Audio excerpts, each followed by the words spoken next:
It was posted at 11:42 p.m. A single image, uploaded without a caption, no explanation, no context. Just a photo shared quietly to a private social media account with fewer than 200 followers. At first glance, it looked ordinary. A dimly lit room, a cluttered desk, a half-empty glass near the edge. Nothing about it seemed important, but something in the frame didn't belong. It wasn't obvious. It wasn't centered.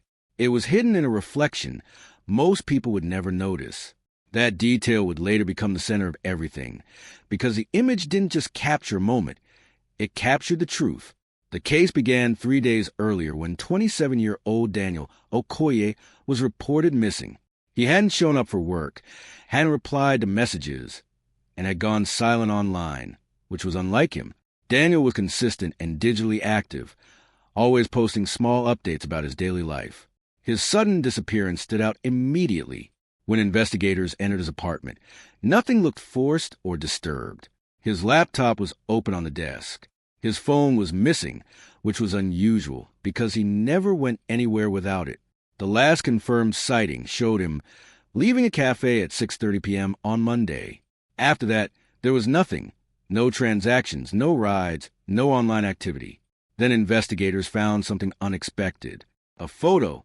It was not posted by Daniel, but by Victor Ease, someone loosely connected to him through a mutual acquaintance. There was no known conflict between them. The image had been posted less than 24 hours after Daniel was last seen. At the time, it didn't raise concern. The account was private. The image had no caption. It received minimal attention. But the timing stood out, 11:42 p.m. Tuesday night. The image itself showed a desk under dim lighting, a glass half filled with water, a phone charger, scattered papers. Nothing clearly identifiable. It was initially dismissed as irrelevant, but during a deeper review of Daniel's contacts, it was flagged for reanalysis. Forensic analysts enhanced the image. At first, they focused on lighting and composition. Nothing immediately unusual appeared. But when contrast was increased, a reflection became visible in the curved surface of the glass. It showed a distorted human figure behind the camera, not alone in the room. Someone else was present. Further enhancement revealed more. The figure's posture suggested they were holding something long and rigid pointed downward. It did not resemble a phone. It suggested an object with weight. The positioning of the arms and shoulders reinforced that interpretation. Investigators reconstructed the angles and concluded that a second person was likely in the room at the time the photo was taken. Metadata confirmed the image had been captured at 11:17 p.m., about 25 minutes before it was posted. The device used was traced back to Victor Ease. That created the first direct connection. Investigators then compared the desk and the image to photographs taken from Daniel's apartment during the initial search.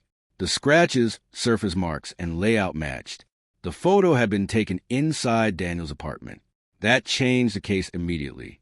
Victor had no known reason to be there after Daniel disappeared. A second detail emerged in the reflection, a metallic glint near the figure's hand. Enhancement suggested it matched the shape of a hammer.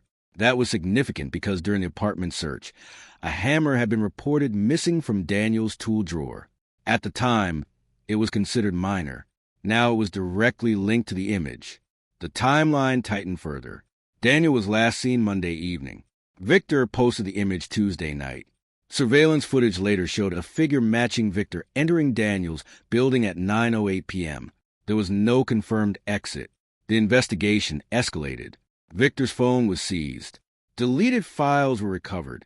Among them were multiple images taken in sequence inside the apartment. One earlier photo showed a partially visible hand on the floor beyond the desk. The skin tone matched Daniel's. The position suggested collapse and stillness. There was no movement between shots. This changed the interpretation of the original image entirely. It was no longer just a scene inside a room. It was an aftermath captured in fragments. Search history on Victor's device added context. Queries about cleaning surfaces, estimating time of death, and removing digital traces from images. Attempts had clearly been made to control evidence. But one element could not be removed: the reflection in the glass. Victor was arrested within 48 hours. At first, he denied being in the apartment. He claimed the image was taken elsewhere, but the combination of device data, location consistency, furniture matching, and forensic reconstruction of the reflection dismantled his account. Eventually, he admitted to being in the apartment and to an altercation with Daniel. He described it as accidental, but the digital evidence suggested deliberate actions before and after. Daniel's remains were later recovered outside the city, identified through forensic tracing and environmental linkage to Victor's vehicle. In court, the image became central evidence, not because it clearly showed the crime, but because it unintentionally preserved it. A reflection, a posture, a missing object, and a presence of room, all hidden in plain sight. Investigators later described the case as a reminder that digital images often contain more than what is visible. Every shadow, reflection, and angle can hold information that only becomes clear under scrutiny. The truth had never been hidden. It had simply gone unnoticed until someone looked again. In the end, it wasn't a confession or a witness that solved the case. It was a single photograph, posted without thought and analyzed with precision. He thought it was just a photo, but it became the evidence that told the whole story.